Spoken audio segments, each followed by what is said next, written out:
Welcome to Real Talk, History as a Weapon for Black Liberation. And I'm your host, Dr. Sundiata Kaita Chajua. And today we have a special guest, Dr. Edward Anassi. He's an associate professor of history in African American and Africana studies at Ursinus College. His book, Free the Land, the Republic of New Afrika and the Pursuit of a Black Nation State, was released in 2020 with the University of North Carolina Press. It is the first full story by a scholar of the new Afrikan Independence Movement, as well as specifically the Republic of New Afrika. Now, Dr. Anassi is also an organizer with the Philadelphia chapter of the Malcolm X Grassroots Movement. He is known as Brother O. That is his handle as a DJ, and we're going to ask him some questions about that. So let me bring in Brother O. Brother O, Dr. O, good to see you. Good to see you as well. Thanks so much for having me. You know, at Real Talk, we try and keep it informal. So we go with either first names or what people like to be called. So let me first say how proud I am of your intellectual work. I think you're putting out some very good stuff. And I'm especially proud that you also are a scholar activist. You know, so many folk in the field are what we might want to call public intellectuals, meaning that they comment on what's happening in society, but they're not engaged in actually trying to change things. You know, that Marx's fear of the fear about resolution number 11, the one that says that the goal is not merely to, you know, philosophize about the world, but it is to actually change it. So I appreciate that you are engaged in changing it. I also appreciate that you're one of a relatively small group of young historians, largely Black, who are seeking to expand this idea of Black power studies beyond its generally narrow focus on the Black Panther Party, and that you're working to free the field from the kind of liberal straitjacket that Peniel Joseph has encased it in. So now I want to urge you to be succinct, but also to be as comprehensive as you need to be. And you should be aware, you know me. So my style is that I will interrupt. Sometimes it's to push you to a conclusion. That's what I'm doing this. Wrap it up, right? But I will also challenge some ideas. Well, I don't know if I will with you, but it's possible, right? So now, I always begin this show with the biographical. I want people to know who you are. I want you to make those kinds of comments. So I'm interested, and my audience is interested in what were the incidents and processes that you experienced that helped you to make the transition from what we call the Negro to Black conversion process, or develop the Black identity, right? Yeah. So my first question goes to your youth. You're born in San Antonio, Texas. At the age of 5, you went to Virginia Beach. I imagine that's a pretty different, that might be a shock. But at any rate, I think you're raised in the 1990s and the early 2000s. So I want you to talk about that time period in Virginia Beach and your class background and how these things influence you to get a PhD in history with a specialization in African American history and your social movement commitments, right? Particularly your commitment to radical Black nationalist politics. So would you talk about specific experiences, observations, mentors, and readings and processes that contributed to your intellectual interest and your political engagement? Yeah, absolutely. Appreciate the question. And I always like to start this type of response with my love of music and in particular hip hop culture, rap music. I start there because when I first started to listen, become involved with hip hop culture, I mainly was being exposed. So I was being exposed to everything, you know, the party music, all that type of stuff. I also was being exposed to people who were trying to bring something a little more, I guess, intelligent through the microphones, such as KRS-One, Okay. Jungle Brothers, Poor Righteous Teachers, groups like that. What about And what about the coup? That was a little bit later for me. That was more high school for me. But definitely all these types of groups, you know, again, by high school, Dead Prez was hugely influential on me.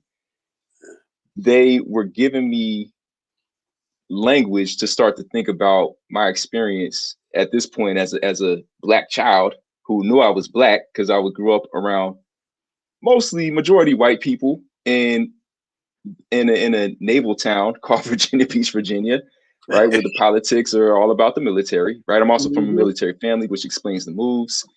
And as I'm listening to this music and paying attention to what's going on around me, I just started to raise questions. I also should say my parents played a huge role because in their own ways, my mom was interested in history. She always made sure that we knew who Martin Luther King Jr. was, stuff like that.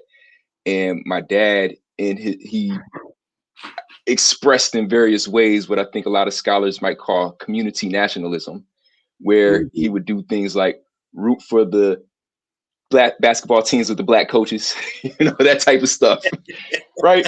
And a lot of people might dismiss some of that, but for me, I think that really mattered. I was paying attention to these things, and it was teaching me to have an affinity with and pride for my people. And it also helped that my grandmother, by the late 80s, started to put Kwanzaa stuff up around the house every December, right? And so I'm exposed to these things. Nobody was really explaining what all of it meant, but I at least had an awareness of it. And through some of the lyrics that I was picking up in the rap music, I started to make sense of it. And then by the time we get to like 98, Dead Prez, you know, Let's Get Free comes out, I'm primed for that type of message.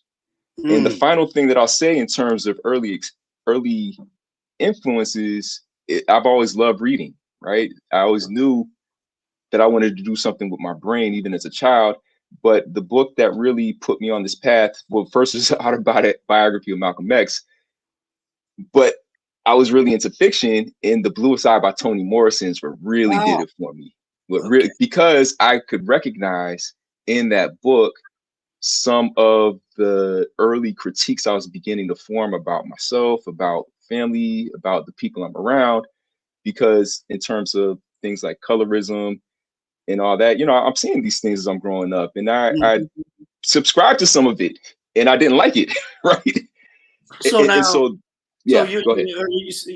are you referring to colorism within your family or within the community? More within the community. One thing I always tell my parents I'm proud of them for is they didn't push the whole light skin love thing. You know, we have a variety of shades and tones and all that stuff in my family. And if anything, it was, I hate to say it, if anything, it was some of the more lighter skinned people who used to get some of the abuse, right? Because we have people with red hair and stuff in my family, and they got it more than some of the darker folks in my family. So it's nothing to be proud of, but it just wasn't the standard that I'm hearing from my peers, where they're talking about, especially the guys, oh, I need that light skinned girl, this and that. It's like with the long hair. That was a foreign idea to me. That was a foreign idea to me when I started hearing about that. So it wasn't as visible in my family as it was just in the community in general. You know, what I like about your story is the way in which it's not focused on early political engagement, but it's focused on socialization within the culture. When you were talking about your father rooting for Black coaches. Honestly, my earliest very clear politicalization in terms of Blackness came, I had been out playing with my crew, right? And we come in, and my father is watching a basketball game. It's Illinois versus Michigan. And he's cheering for Michigan. And so I say to him as a 10-year-old, Dad, don't we live in Illinois? Shouldn't we be cheering for Illinois? And he said, boy, look at the screen. And what I saw was that Michigan had 4 Black players on the court. Illinois had 1. So, it drills down, right? Yeah, yeah. Pay attention. So now, what about actual engagement and activity? When did that come for you? That was more. All right, I'll say this in 2 different ways. So, in terms of really intentionally engaging intellectually, that happened in high school. Me and some of my friends, right, we're all listening to Dead Prez and that type of stuff.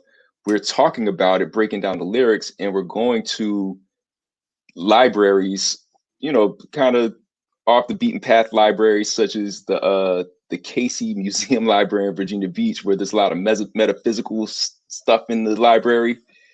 But we're trying to develop, as I understand it now, we're trying to understand where these critiques come from.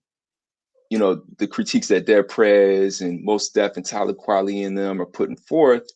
So that was one way that I was engaging intellectually, but in terms of translating that into more community action, that was more undergrad and grad school, when, you know, at first just trying to do things like, oh, well, maybe if I'm just in the community, tutoring some youth, you know, that type of stuff. And then realizing quickly that, well, if we don't change the conditions that this young person's in, then this doesn't really matter. You know, it doesn't matter as much as I thought it would when I first started doing it, I should say.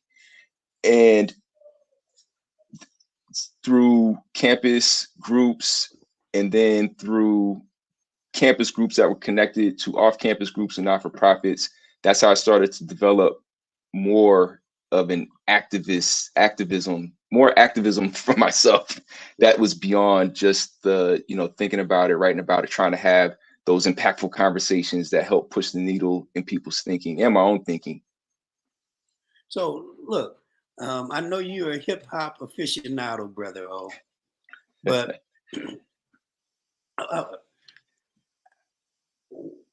in contemporary terms, like right now, today, this weekend,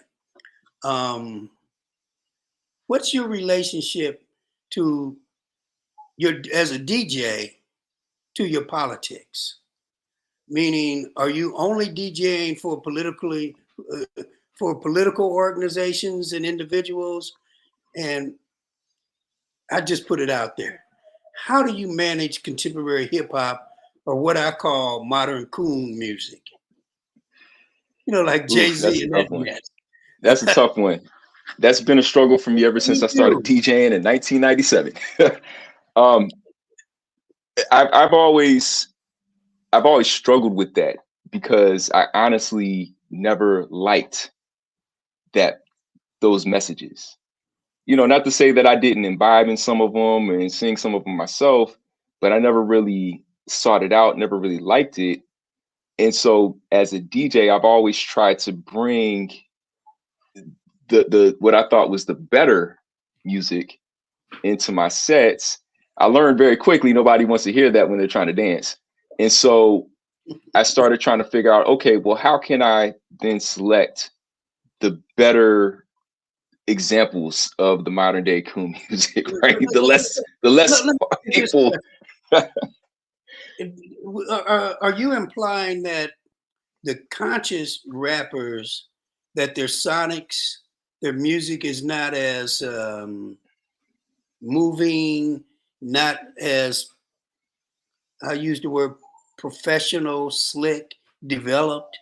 Is that the point in terms of why folks don't want to listen to it? Because when I talk to young people, they don't listen to the words at all anyway.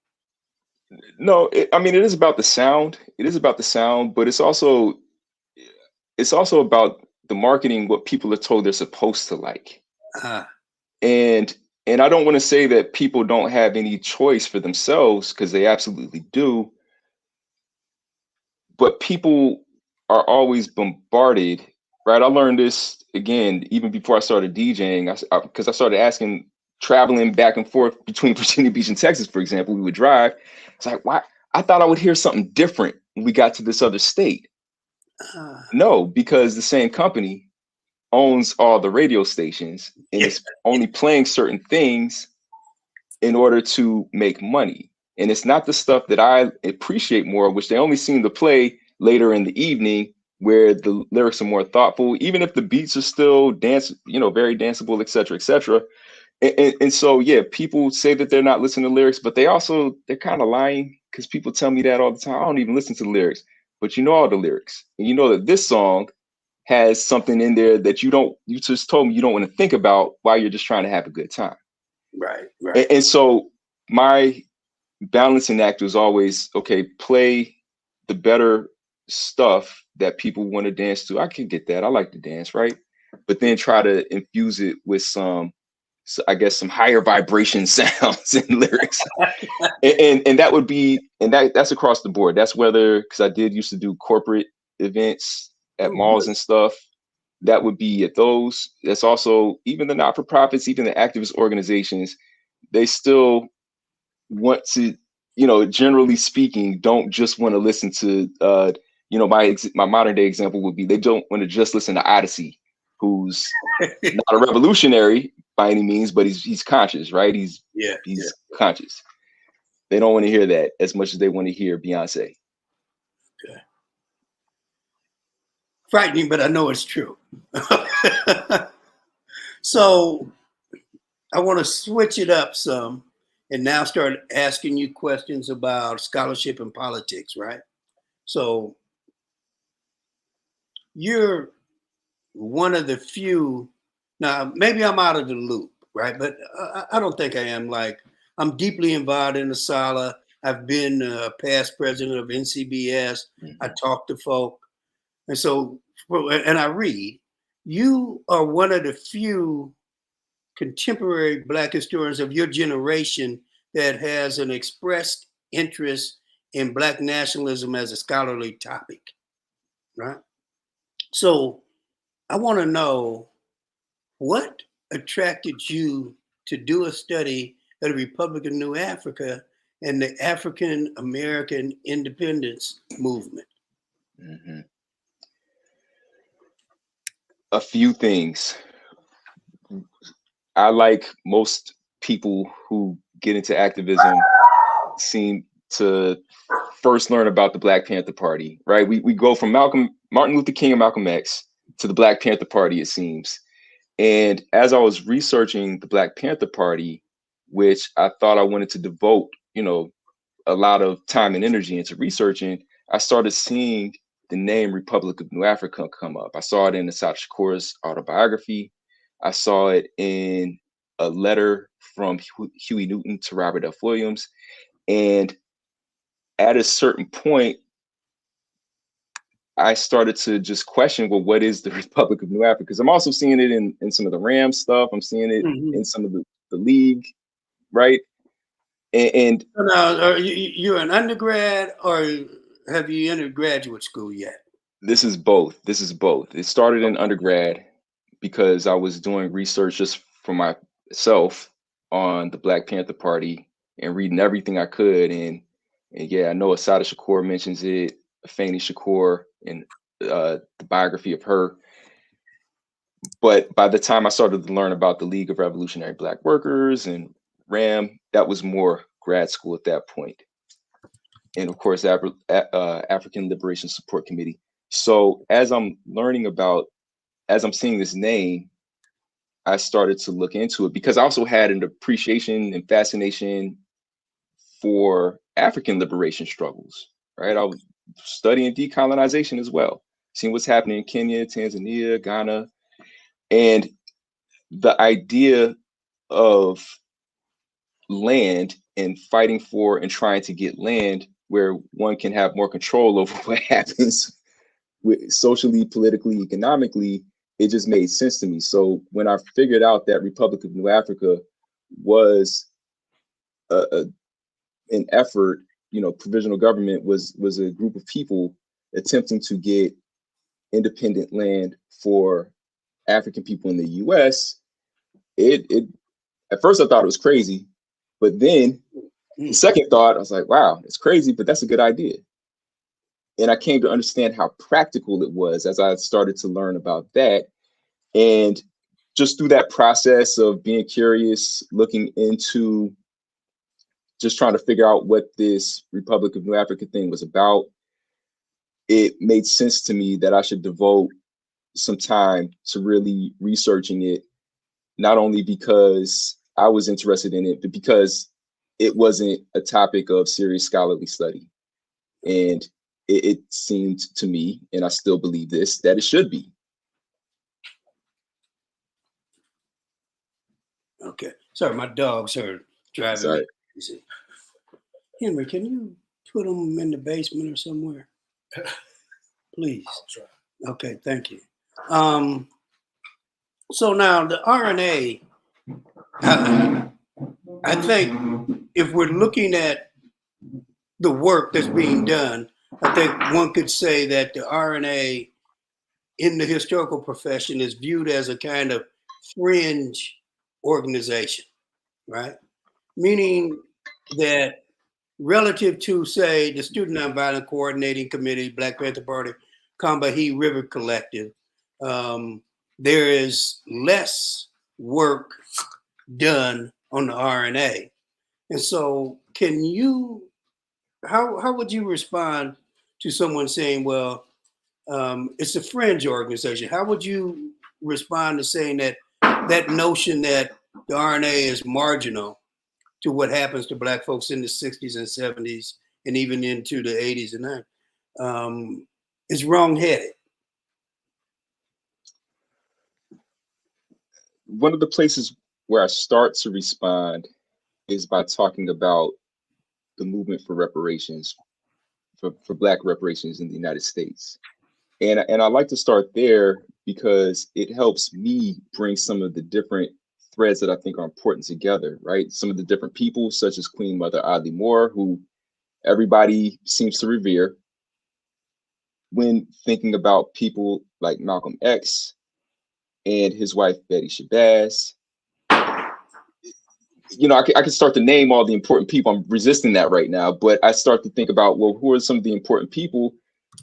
If we just take the reparations activists, many of them were either around at the founding of the provisional government or had some contact with, were influenced by, had discussions with, right, the founders of the PGRNA and some of the folks who joined later on. And as I outline in the book, even leading up to the founding of NCOBRA, the National Coalition of Blacks for Reparations in America, it looks to me, based on the research that I've done, that New Africans, people who are either involved with the provisional government specifically, or who were in some other New African formations, such as the New African People's Organization, they're everywhere. They're everywhere. They're hosting the conversations.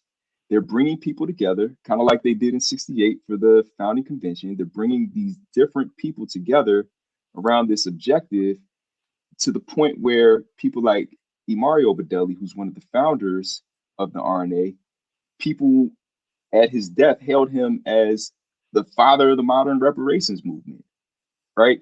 And so it's hard to say. That would be true.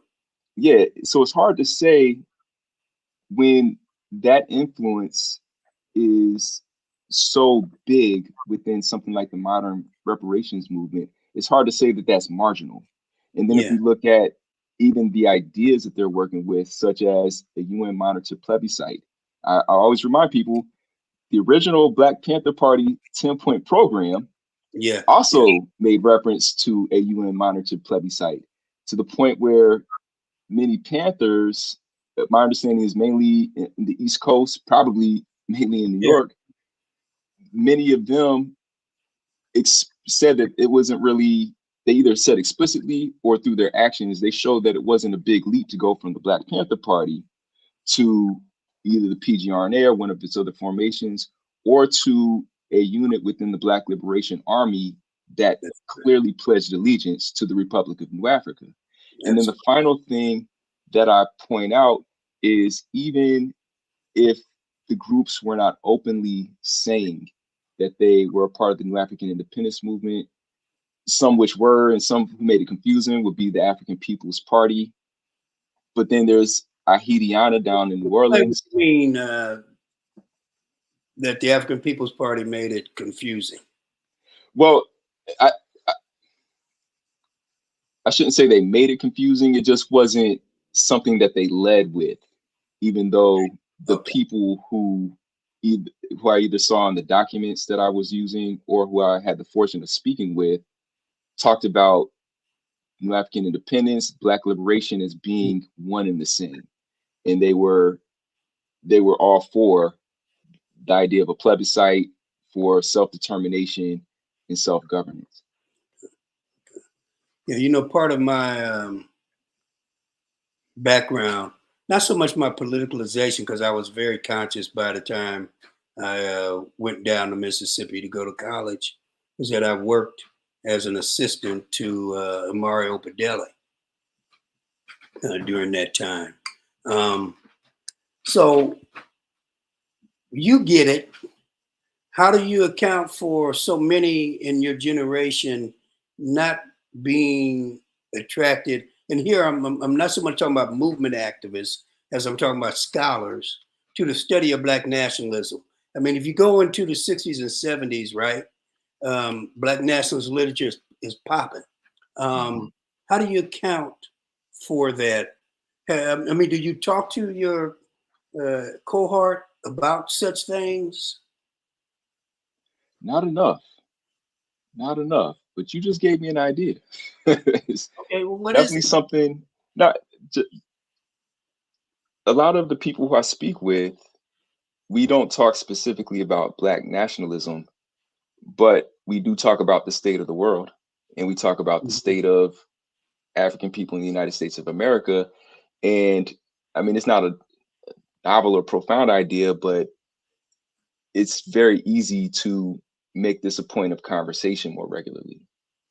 One thing that I've noticed, people outside of academia are very excited about this idea. Now, to what degree that turns into action, you know, of course, is anyone's guess, but people tell me, people who I don't expect, even if they have some relatively conservative politics, they tell me when they learn that that's the book that I wrote, they're like, oh man, you think that could really happen? We should talk about that more. And they don't say it in the way that I said it when I first came into contact with the idea. It's like, wow, could that really happen? That's crazy. It's genuine interest. It's genuine interest. And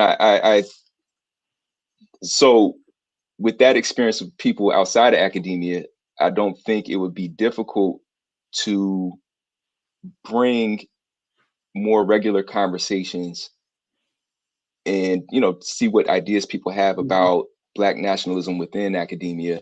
I mean, even how does it factor into some other people's research, for example? Because it's not like, you know, people studying anything from fashion, which there's some good work about, to urban rebellions. It's not as if nationalists were absent. That's right. You know, so I think it'd just be a matter of how can we, through you know, peer conversations, but also through the process of peer review, how can we start to help people think about that more, make it a regular part of the scholarship? You know, there's this book that I don't think ever got the attention it deserved, called Dry Long Soul by John Walty. And he opens with what I think was at the time a 80-year-old woman who, and I think the book comes out in the late 70s. And she essentially declares that African Americans are nationalists, right? Now, it's unclear whether she's talking about what you described as community nationalists when you talked about your father. Mhm. But what I'd like you to do is explain a little bit more about what community nationalism is, or what I call proto-nationalism, and then come back to territorial nationalism, or the African American independence movement. Yeah, yeah. Yeah. So I gotta dust off some cobwebs on my brain because I actually haven't thought about that term in some years. But the way I understand community nationalism, and I'm desperately trying to remember the scholars right now, I'll look it up in a minute, is the everyday ideas and affinities that Black people have and express through various actions. So rooting for the Black hero in the movie, cheering for the team with the Black coach or the most Black players, wanting to purchase goods and services from Black-owned businesses, and generally thinking that Black people, no matter where they are in this country and sometimes in the world, have enough commonalities to where they see themselves as one with all of these people. Yeah, Right. So that's how I understand it. That's a pretty good synopsis, and I would argue that it extends to wanting to see Black people control their own institutions, and those institutions that are necessary for giving life, right? Yeah, yeah. And I would even argue that it extends to something like Black town creation. Yeah. Which is a very understudied subject, given, like I always wondered, well, was concerned, actually, I didn't just wonder, why there was so much more research on repatriation when I think only 4,000 Black folk ever repatriated, right, in that period. But you've got maybe 100,000 Black folks in these all Black towns that grow out of the nadir during that period, right? Mm-hmm. So then now clarified what is generally understood to be territorial nationalism. Yeah. So building on what you just said, territorial nationalism, in my understanding, is the idea that African people should have their own territory.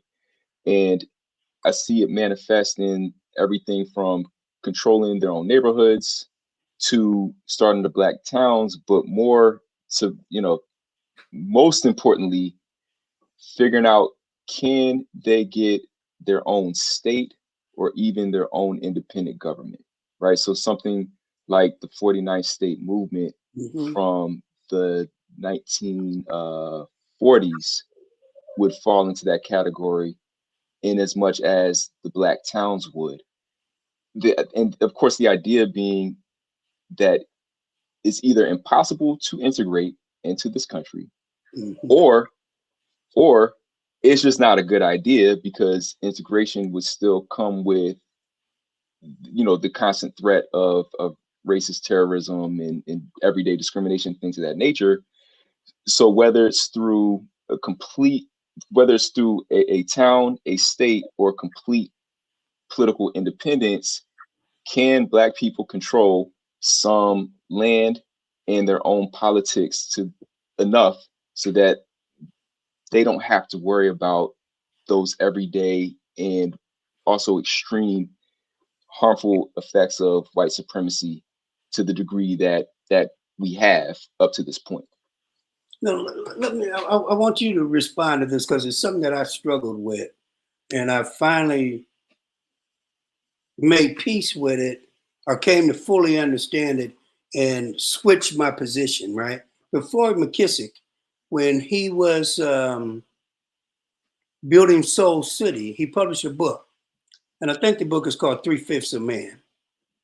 I could be wrong, but one of the things he argued in there was that it was possible to achieve a level of autonomy for Black people within the U.S. Constitution.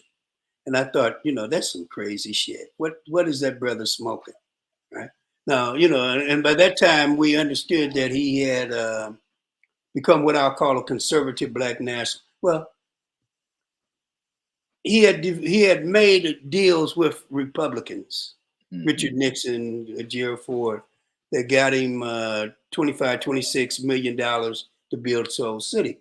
But I thought it was crazy.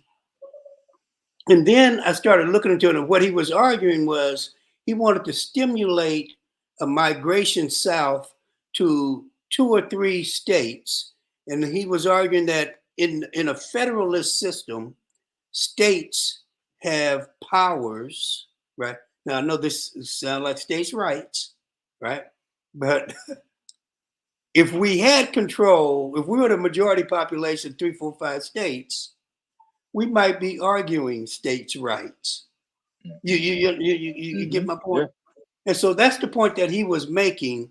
And again, there is a push, return migration to the South that is pushed through economic reasons, that's pushed through reasons of climate.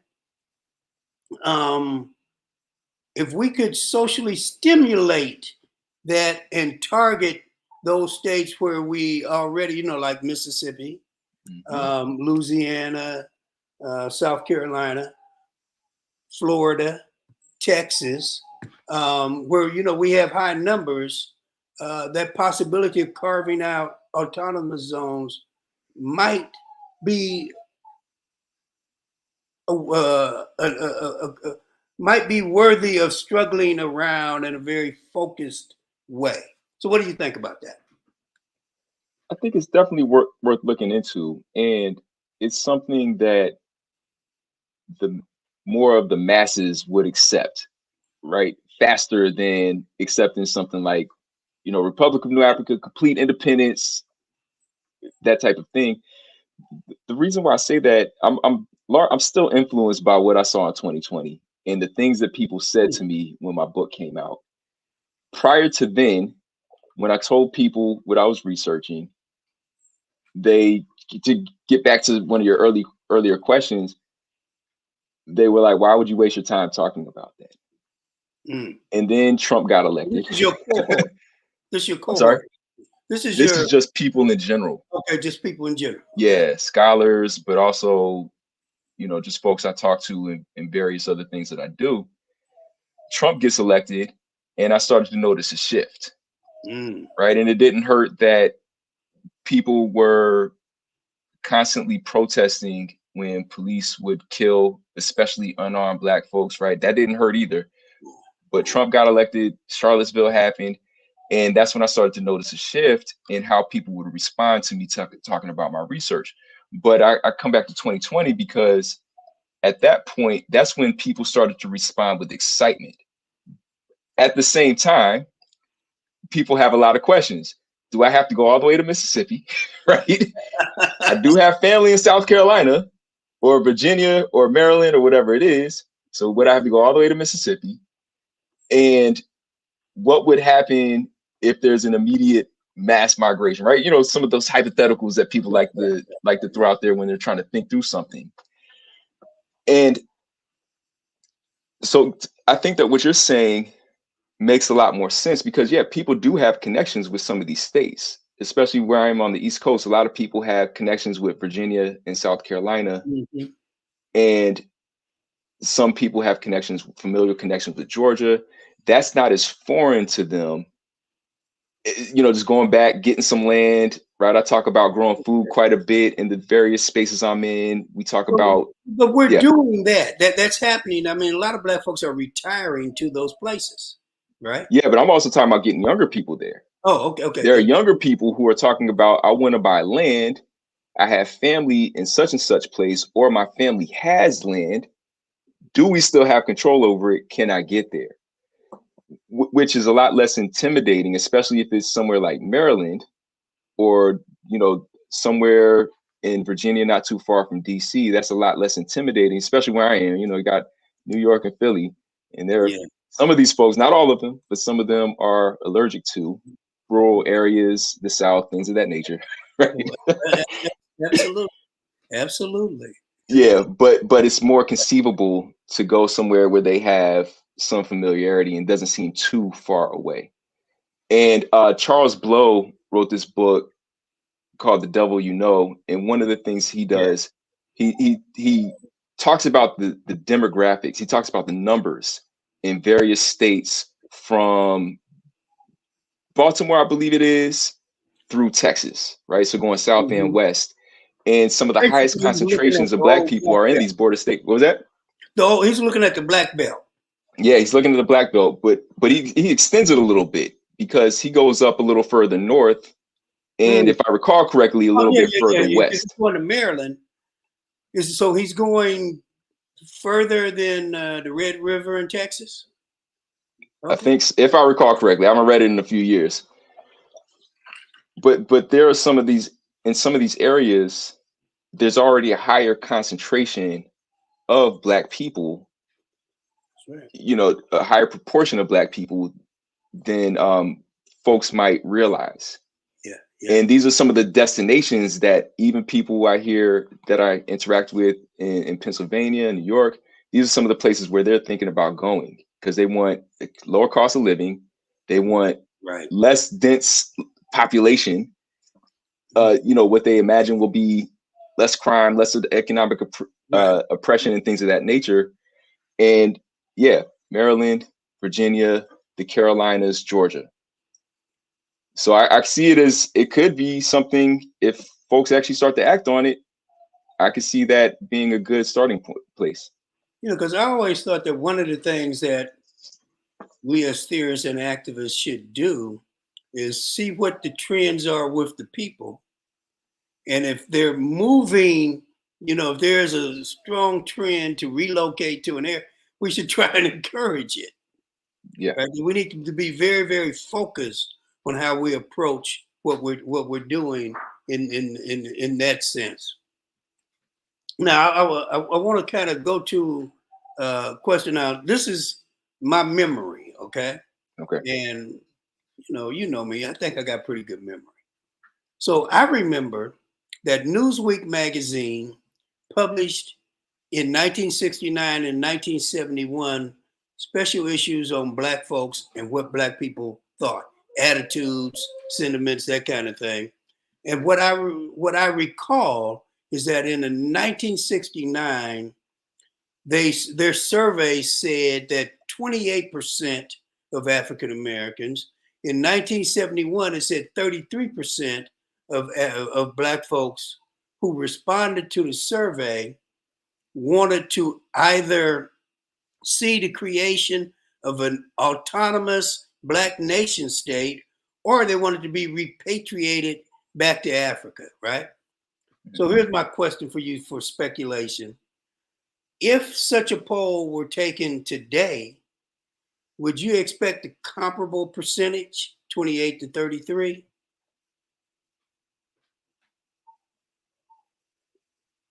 Here's where I say I'm a historian. I don't do numbers, but generally speaking, I do think that there's still quite a bit of that sentiment where even if it's just speculation, even if it's just along the lines of what if, there are enough Black folks who either already live in all Black areas and think it's just fine. What if we actually control this place?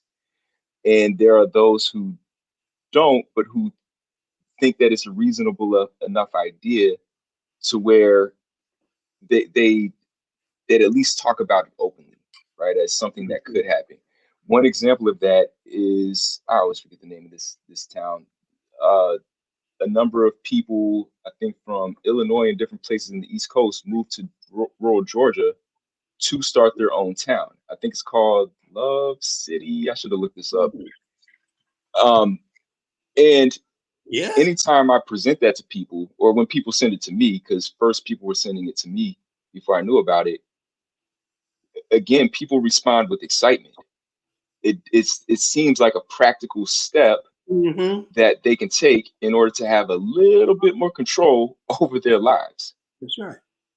And so, let me just say this: in a federalist system, right, power is divided. So municipalities have a certain amount of power, and states have a lot of power. And so that becomes the point. I mean, we got to deal with the economic questions, but yeah, go ahead.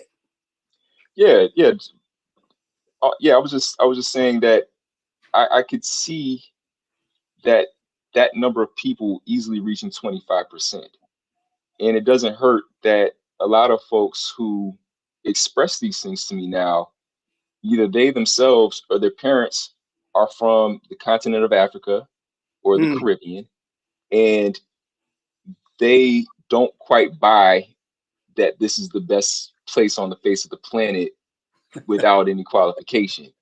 And they also see themselves as being in the same boat, the same situation as, you know, those of us who are generations deep in this country. And I think, though, that what they bring to the table is either because they themselves or their parents have come from countries where, at least on the surface, Black folks control these places. Right. They have critiques, but they haven't, not to the point where they don't think it's something that people shouldn't work on. Right. So, what's the state of the Black nationalist movement, particularly the African American Independence Movement today?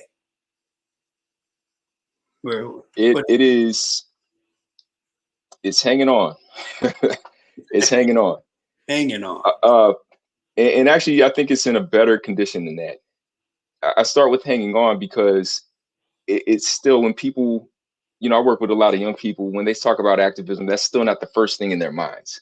Yeah. The first thing in their minds is either police brutality or food sovereignty or something that, you know, again, very practical, but isn't too far away from maintenance of the status quo. Right. At the same time, I think that as people get into activism, as they get into study, they start to understand that even food, having some control over your own food, requires greater political and economic control. And when you're reliant on a supply chain that you don't control, and when the majority of your people live in areas where they can't even get sunlight through an apartment window, that's right. something's got to change. That's and right. So going from, let's get, you know, some better grocery stores or something like that, to can we grow our own food, seems to be one of those natural progressions that I've been witnessing, and especially some of the younger folks who I work with. You know, how can we, all right, so let's start the community garden, but then the community garden has all these stipulations placed on it by the city. That's right. And by the way, if it's an abandoned lot, all of a sudden they want that lot back when the crime rate starts going down because people aren't malnourished anymore, right? And they have something productive to do. To underdeveloped areas. That's the nature of capital. Yeah. They drive the price down so they can get cheap land and they relocate. So yeah, absolutely. Yeah. So again, I don't think it's, I think that in terms of numbers, it's still probably lower than something like whatever is left of Black Lives Matter. Even a lot of people still will use that slogan to identify with a particular form of activism. And far less people will say free the land to identify with a particular form of activism. But as people get experience in I guess the more liberal progressive styles of activism, or I should say the activism with more of the liberal progressive goals, and they run up against roadblock after roadblock, they start to understand why at least entertaining more nationalist ideas can be beneficial, if only because it gives them a different approach to trying to make it safer for them to, you know, walk down the street where police are driving by all the time. That's right. Okay. Ed, I want to shift up and I want to go to something that's very technical, but as far as I know, you're the only Black person I know And I was impressed when you were doing this work, when you were writing the dissertation. But you're like an expert on what we would call, is it omnastics? Oh yeah, onomastics. Yeah, yeah. Onomastics, which is the study of naming. Mm-hmm. Now, you and I both have gone through a new African naming celebration, but more importantly, and this isn't just this is an ethos in the Black community. African Americans in every historical period have taken names different from the top names that white folks give their boys and girls, give their children, right? Yeah. The quasi-free blacks during chattel slavery, when they got free, as Reverend Henry Highland Garnett said, his father led them in a baptism of liberty in which they changed their names, right? Mm-hmm. In the period of emancipation into the 1950s, Black folks would give their kids names like Precious, mm-hmm. King, right? Queen, Leroy, General, Leroy, all of that stuff. And then, of course, during Black Power, we're taking African names. After that, folks are creating phonetic names mm-hmm. that, they're inventing, but they sound African to them, right? So can you talk about that thrust in the Black community? And isn't that a kind of nationalistic expression, or at least an expression that we are a distinct people? I definitely think it's a little bit of both on that last point. One of the stories I like to tell is when this comes up, because you mentioned phonetics, right? How do things sound? How does it feel to say certain things? I like to start there because names are oftentimes about creativity. It's about the pleasure of saying them and hearing them and imbuing someone with that beautiful sounding name, right? And a lot of times, based on my research, some of the sources of what people thought sounded good came from what they thought was a source of power, what they thought was a connection with their ancestry, and or what they thought would distinguish them from the white supremacist system. Okay. And it's very often a combination of those three. And so you were doing interviews with people on these questions, right? Yeah, I did. I did. When thinking about when thinking about some of the proto-nationalism that's in there, yeah, I do think it's people want something that sounds Black, right? They want some. I mean, I don't know how else to say it. And what sounds Black will change over time, but they want something that sounds Black.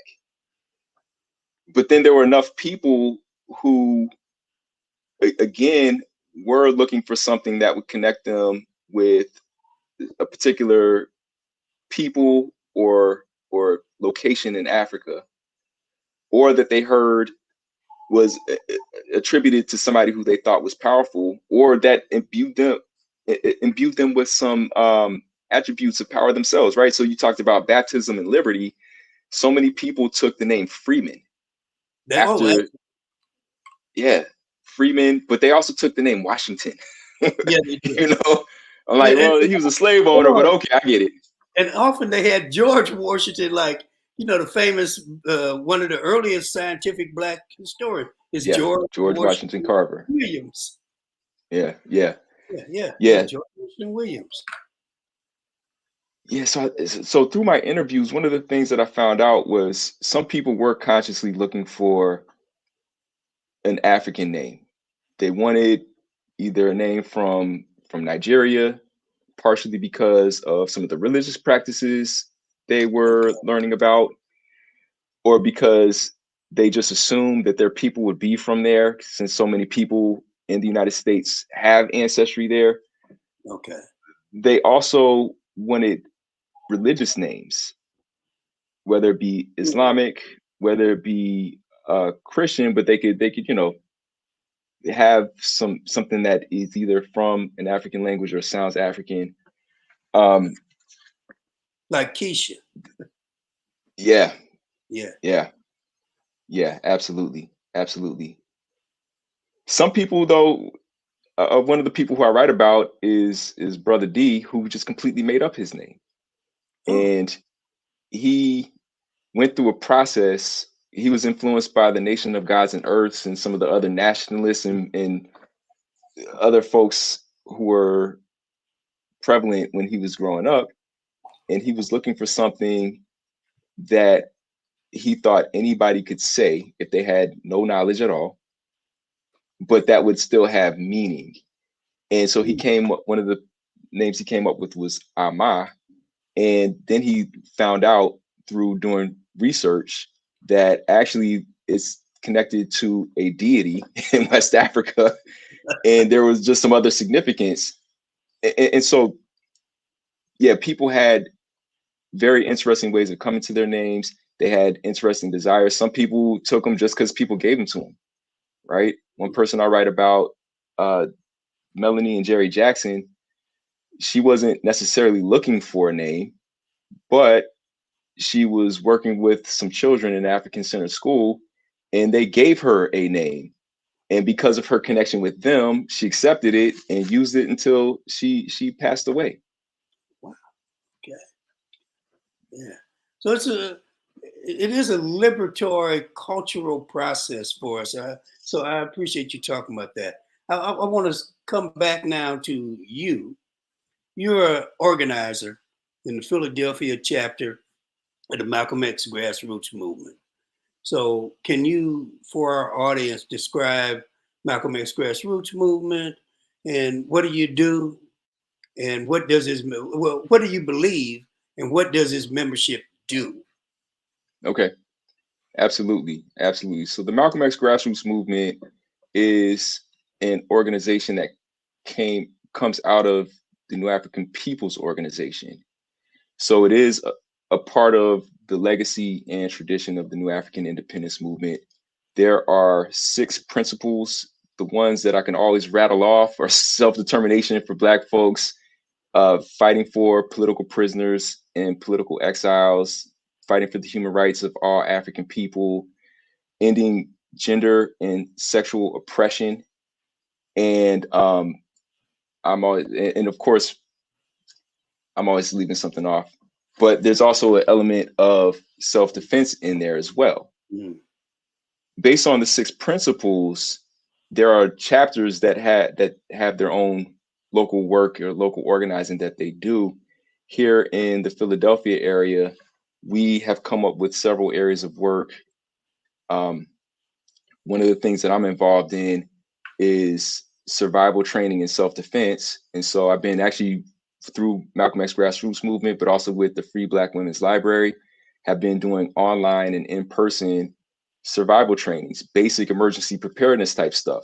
Mm-hmm. How do you make sure you have food and water to last 3 weeks if there's a major storm that comes through and knocks out all the utilities, right? So just really practical trainings like that. We also have, yes. Let me back up. So when you're doing those kinds of trainings, and of course, it's the practical utility, I presume, is what attracts people. To what extent are your politics brought into the training? Oh, they're everywhere within these trainings, everywhere. And what I mean is part of the cell, if you will, is what can we as a community do to defend ourselves? Okay. And it's slightly abstract question because it's kind of, what do we need to survive, whatever, right? But then we make it real practical by saying, well, one thing that we could do is establish mutual aid. Mutual aid looks like X, Y, and Z. And we're going to have this preparedness workshop to help us work through that as individuals, but also as individuals in community with other people. And so we start there with, one of the stereotypes about emergency preparedness or preppers or doomsday survivalists or whatever people want to call them is that they're highly individualistic, lone wolf type people. And in the United States of America, that's overwhelmingly true. Okay. Yeah. But once we understand that emergency preparedness is something that our folks have done for centuries through mutual aid, through just looking out for the neighbors on the block, through those types of efforts, through the churches, everything, we can start to reclaim for ourselves some of these ideas that I personally feel like we lost in the last couple of generations. Everything from just simply looking out for your elderly neighbors, making sure that the kid down the street has a jacket and has breakfast. So from there to, again, if there's a major storm coming through, or it's election time again and people are worried about fill in the blank white supremacist group riding through their neighborhood, which they did in 2020, intimidating people. Well, you might not want to go out in that environment. Do you have enough to sustain you? But also, do you have enough mutual aid to have some sort of community defense set up, right? So, so that people know not to come to your neighborhood to intimidate you in the first place. That's right. But if you can't do that, at least you can avoid the danger altogether by not having to expose yourself, right? And having some, again, networks, because we want to do this as individuals and as families, but we want to do it in community, right? So do you have enough of a communication network so that you can, even if you don't feel like it's safe to go to the store, you can make sure that your elderly neighbor down the street is taken care of? Sounds good. Look, it's 8:01. I want to get to some questions, but before we go to let me thank you for I just think the way you think about things is really interesting in the sense that it's both practical and theoretical, and so I genuinely appreciate your maturation.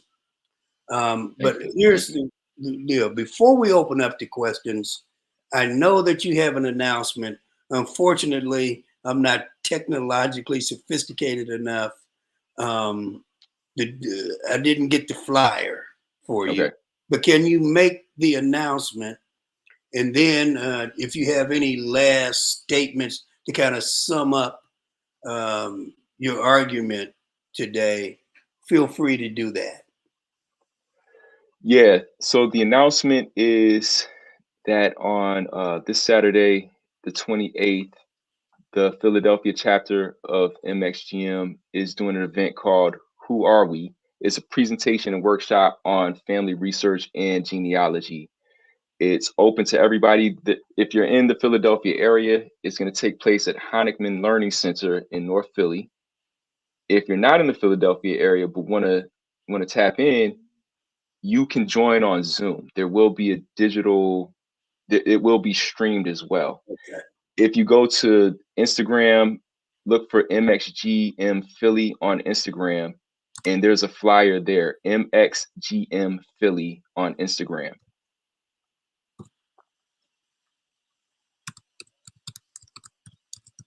I'm typing that in for you. Okay.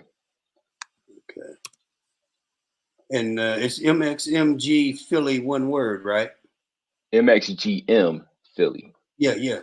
MXGM Philly. Yep, All on right. Instagram. Yep. All right, good. You have any kind of final comments before we go looking to see what we have in the comments from the audience? Yeah, my final thing is we started to talk about it. Only we can take care of us. And hopefully that's become clear to people in the last few years. Only we can take care of us. Two things that we can all do is start to grow food, start to grow something. It might just be a windowsill herb garden. That's going to be a good place to start. But also, let's learn how to, one of the slogans in the new African Independence Movement is self-determination, self-respect, and self-defense. Let's take all of those seriously. All of them. People want to shy away from the self-defense part sometimes, But I would say if we don't have enough evidence that it's time to start taking that seriously collectively, you know, I don't know what else to tell you. And it doesn't have to be, you know, some crazy adventurous stuff. There are practical steps that everyone can take to just learn how to be more aware of their surroundings and how to get, hopefully, potentially get out of a bad situation if one brings itself to you. That's a good point. That's a very good point. Again, I like the way you're able to break things down into something that's very practical. So I'm now looking in the chat for questions, and I encourage the audience to send in questions. So there's other stuff here.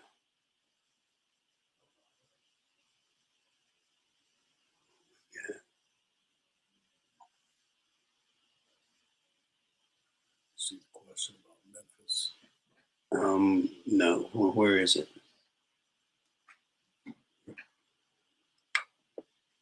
Okay, so we got a question about Memphis from Craig Bartle. Memphis is a chocolate city, 64% Black in the South with Black leadership. If you start with a city like Memphis, what would Black nationalism look like there? How would it be different? And I assume how would it be different from what it is now, a city with Black leadership? I have to question the Black leadership before I can even address the question. So you go. Because, and the reason why I have to question the leadership is because is it true Black leadership, or is it what I believe Glenn Ford coined this term, Black misleadership?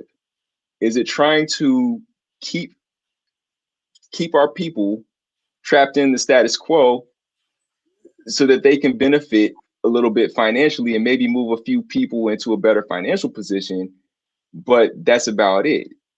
And that's not my idea of Black nationalism personally. What I think could happen in a place like Memphis, and, you know, shout out to Memphis. I love Memphis, by the way. Shout out to Memphis. What I think could happen is if people start to organize around their basic needs first and foremost, right? I always lead with food because we can all start to grow food. Start to organize around our basic needs, start to create mutual aid, and through that, let people who get involved start to determine the direction. I'm confident that it's inevitable that once people get into this type of work, they'll start to generate the Black nationalist politics that we've been talking about, and they'll, you know, start to work together on figuring out ways to bring about whatever the end goals are. And perhaps through study, right? Again, shout out to MXGM. We value political education. Perhaps through study, through political education, we can work together to help people think beyond the typical responses that they have for everything. Oh, we just need to vote more. Vote for who? You know? It's how about if we rethink how we use our vote altogether and stop relying on these established parties, things of that nature, right? Those are the types of conversations that I think will come out of just organizing. Those are the types of Black nationalist politics that I think people will develop out of just organizing, working together to take care of their needs. And so, yeah, in a place like Memphis, I could see that being a beautiful process because of the demographics, because of the history of that particular city, right? Start naming stuff after Ida B. Wells, Barnett, do things like that. People will start to rally behind those types of efforts, but then they'll push the group to do more. At least that's my hope. Well, no, I mean, again, that sounds very practical and organic. There's a couple questions about Palestine. Can you comment on the situation in Palestine? Oh, just comment generally, or is there something more specific?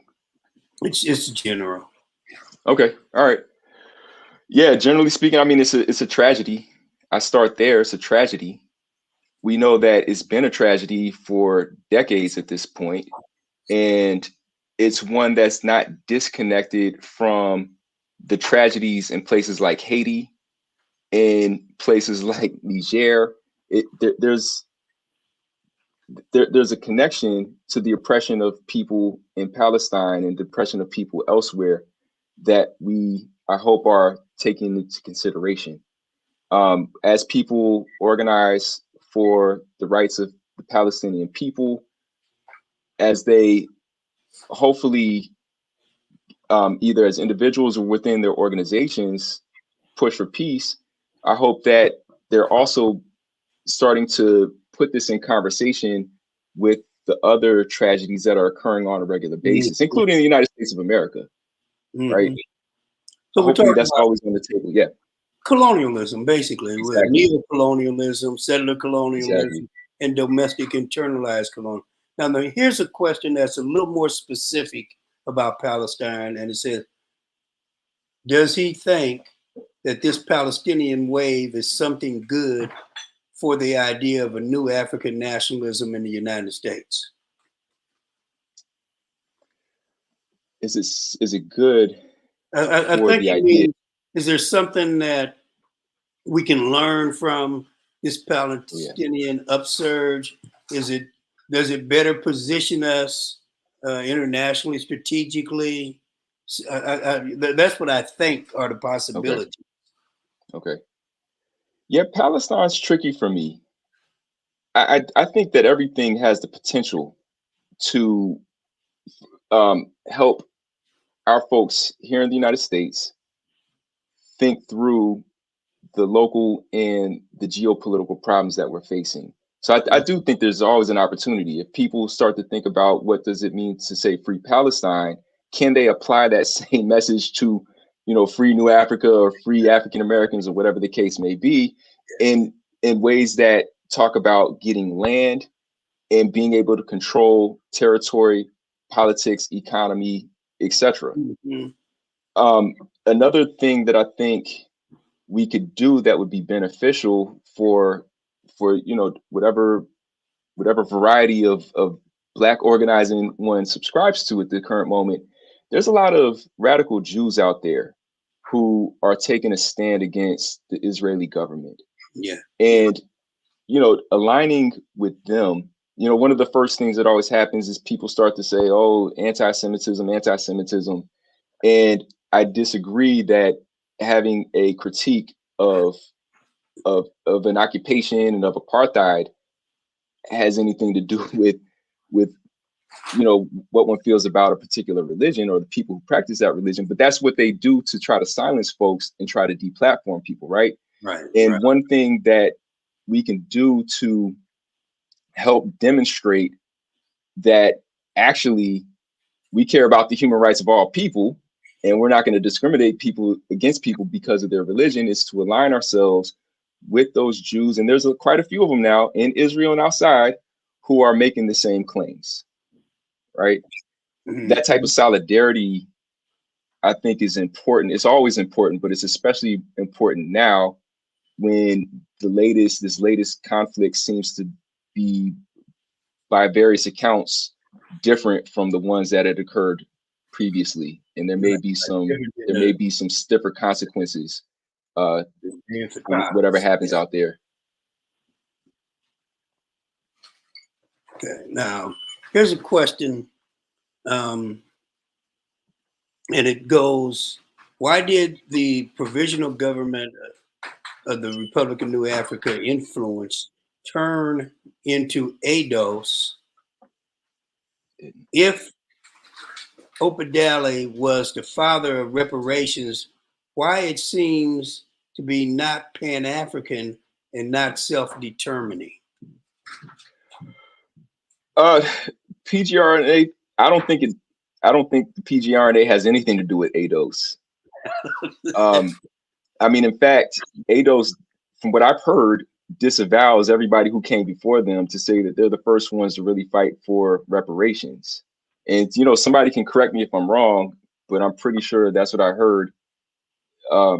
Some of the leadership, I can't remember their names. I'm pretty sure that's what I heard some of the leadership saying. Ian Karn or something, and somebody else, but yeah.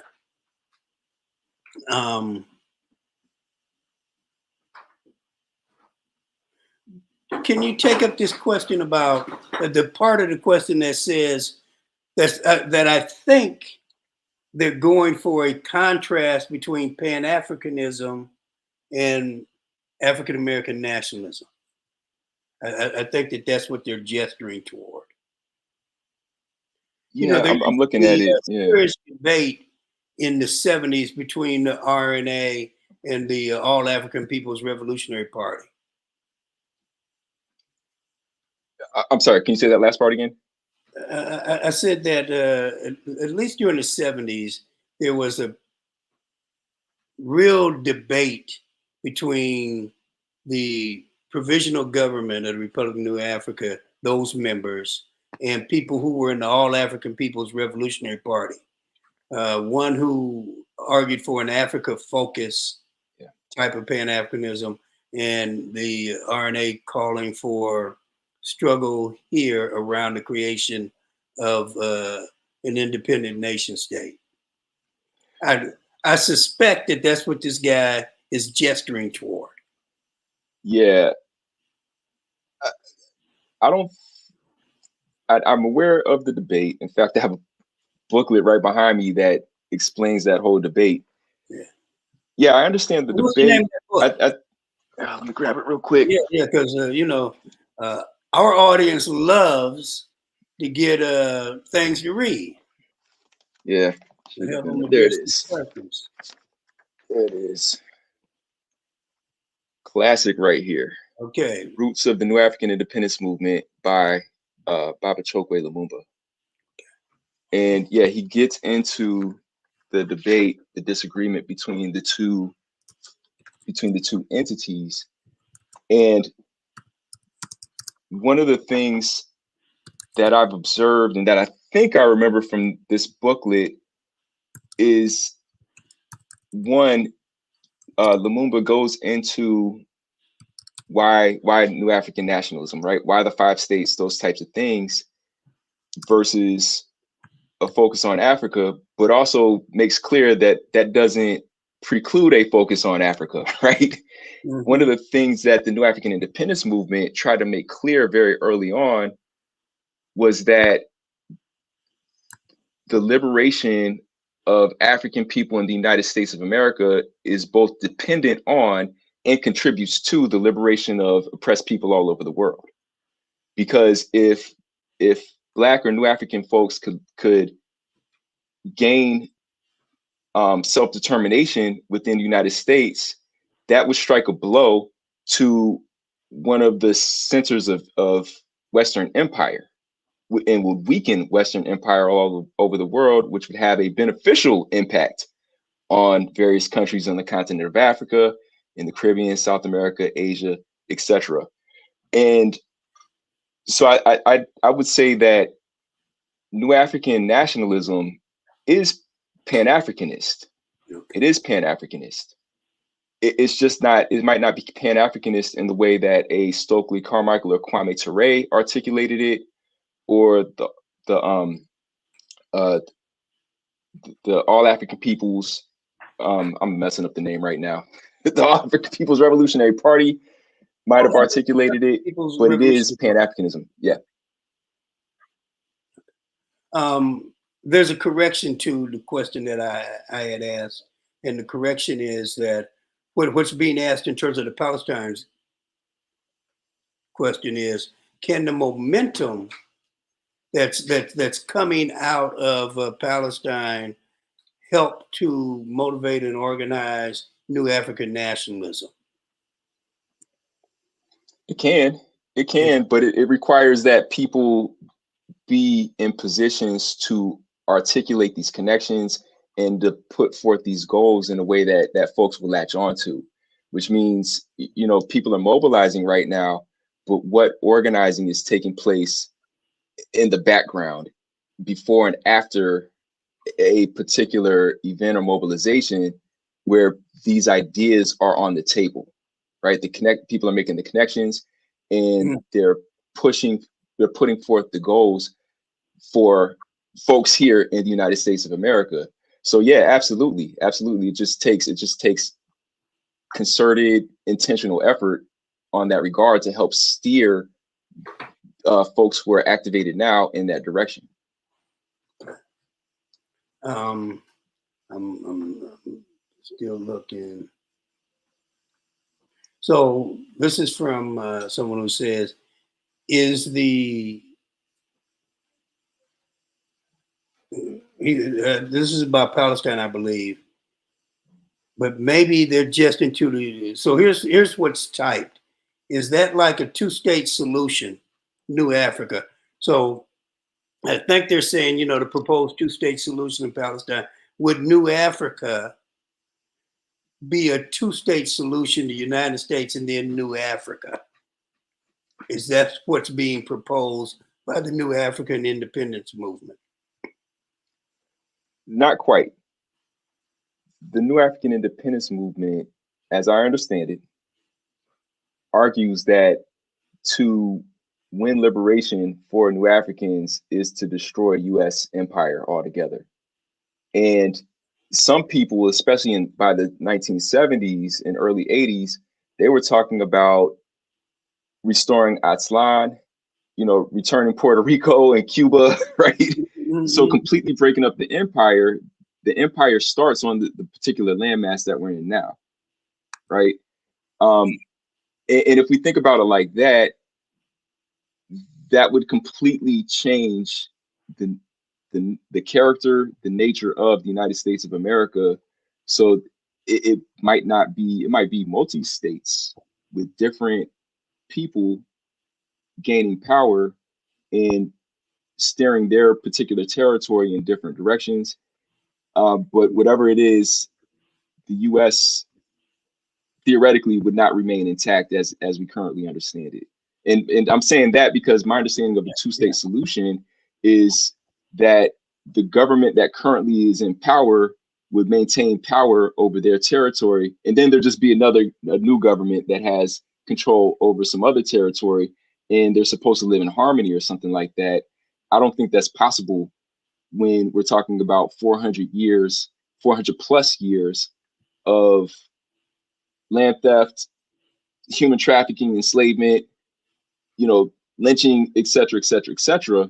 I can't see that working because the people who have been behind those actions for all this time, they're not just going to change their minds overnight and say, you know what, let's not do that anymore because they have their own land.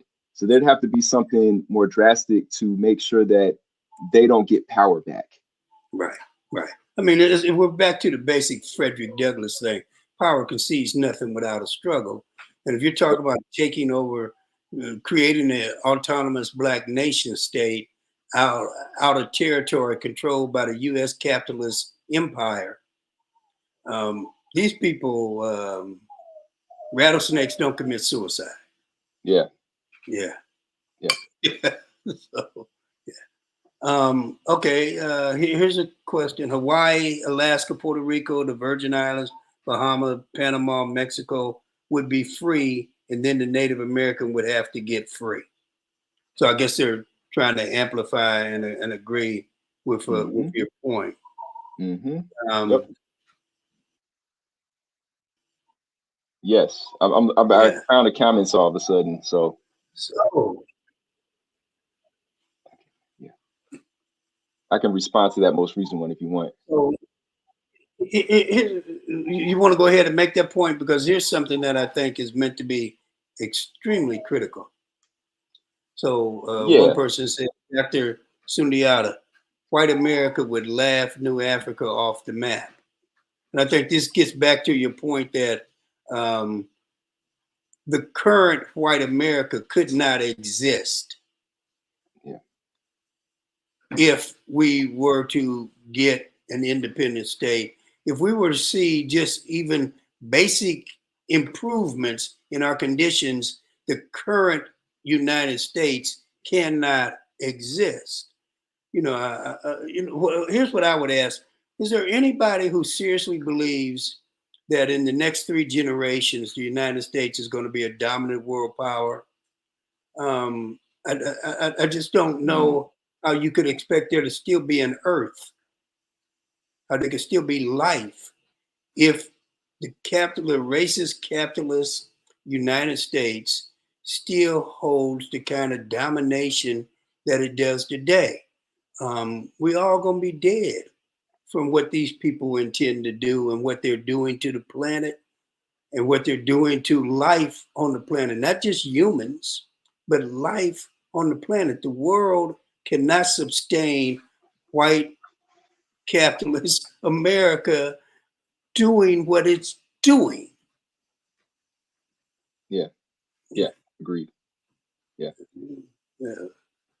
Okay, I got some new comments. Let me see what we got. All right. Okay, this person says, where do I start? There's not enough time in the day to break down where we are too fragmented as a people to ever move for the greater good. There's a hard truth that that's the hard truth about blacks in the West. So we have a cynic. So what you know, how do you respond basically to a cynical person who doesn't have hope? Yeah. Look, at times I feel that. There's a lot to there's a lot to be cynical about. At the same time, when look, I'm in a position of privilege where I get to work with young people, right? And we talk about ideas all day. And one of the things that I noticed after having done this for some time is they are a lot more open to thinking about things that peers of my generation and folks older than me would have just dismissed automatically. Mm-hmm. They're a lot more open to using their imaginations. They have a lot more faith in humans, more faith than I have at times, by the way, a lot more faith in humans to do the right thing. And I think that if what I'm seeing, which of course is a small sample, but if what I'm seeing is a part of a bigger trend with the young people today, then that's something that we can work with. That's something that we can cultivate so that even with all the fragmentation, because people stay fragmented for various reasons, even with the fragmentation, can we come up with goals that we can at least agree on, right? And I think that we can. I mean, the way that you started this, Sundiata, talking about the capitalist empire and its destructive nature, people see that. Mm-hmm. People see that. Even people who try to deny it see it, right? And with that being the case, not saying we have to be friends with people who want to kill us because we're not their servants or their slaves right now, but can we capitalize on that sentiment among young people who are more hopeful about our ability to do better moving forward? And my own response to that is, I mean, that's what helps keep me hopeful. Is it helps me not stay in my little cynic corner all the time. Is there's still something we could do. It's not too late yet. And there are people who want to do something different. We just have to help them nurture those feelings and that energy and turn it into practical action. And once we start getting good at that, then we're changing the direction. Kind of conclude. We got 2 minutes. So I'll try and say this in 1 minute, that our history is clear that in the palest moments, we have rallied to transform this society and to transform the world. If our people could abolish enslavement, why would you think that we can't destroy racial capitalism? When movements start, people grow at an extraordinarily rate in terms of their understanding and in terms of their capacity to take on a complete task. And so we know that from human history, that in the context of a social movement, people begin to do phenomenal things. And so we've seen us as a fragmented people come together in those high tides of the Black liberation movement. So Ed, one last comment from you, and then we're closing this out. Anything you want to say? Yeah, just thanks for Sundiata. Thanks for having this platform and for hosting these conversations. Somebody put in there that this is political education.